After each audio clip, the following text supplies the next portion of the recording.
مثال على غسالة. هنعمل برنامج لغسالة بالستيت ماشين.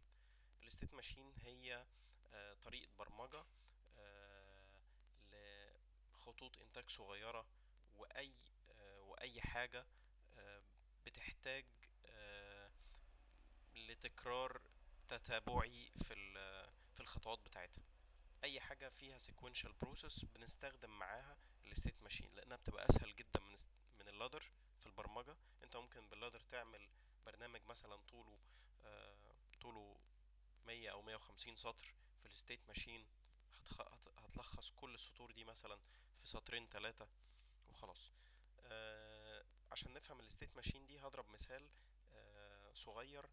هو هنتخيل ان الستيت ماشين هو عبارة عن بي ال سي وهمي في قلب البي ال سي الهاردوير.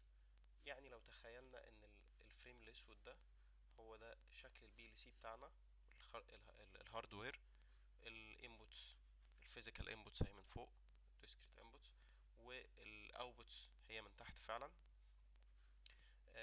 احنا عندنا الستيت ماشين دي لما بنشغلها جوه البرمجة، انا بعتبرها يعني نتخيلها ان هي فيرتشوال بي ال سي، او هي بي ال سي تخيلي احنا بنتخيله، لكن دي مش حقيقة، احنا بس بنتخيله عشان نشرح ونقدر نوصل المعلومة. البي ال سي الوهمي ده ليه انبوتس برضو وليه اوتبوتس. فاحنا بعد ما بنبرمج هنا احنا بعد ما بنبرمج هنا ال البرنامج بتاعنا بالستيت ماشين، بنربط الانبوت اوتبوت بتاعنا آه، مع بعضه. يعني بنربط الفيزيكال بالوهمي. يعني احنا لازم نربط الانبوت اوتبوت بتاعت الستيت ماشين مع الانبوت اوتبوت بتاعت البي ال سي. يعني احنا بنيجي في اللادر بنعمل في الاخر ان احنا نوصل الانبوتس اوتبوتس مع بعضها. يعني انبوت الفيزيكال بنوصله مع الانبوت الوهمي، الانبوت الفيزيكال بنوصله مع انبوت الستيت ماشين، الانبوت الفيزيكال بنوصله مع انبوت الستيت ماشين. الانبوت اوتبوتس بتاعت الاتنين مش لازم يكونوا بعدد بعض. يعني انا عندي 16 انبوت في الستيت ماشين الواحده اللي عندي، و16 اوتبوت في الستيت ماشين، لكن هو في الحقيقه الجهاز الواحد بيبقى ايه؟ بيبقى 14 10.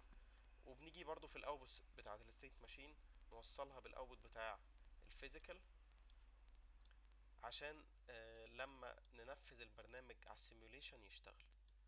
فده الشكل تخيلي، بس هو عبارة عن شكل تخيلي للستيت ماشين عشان نقدر نفهمها. فاحنا اول حاجة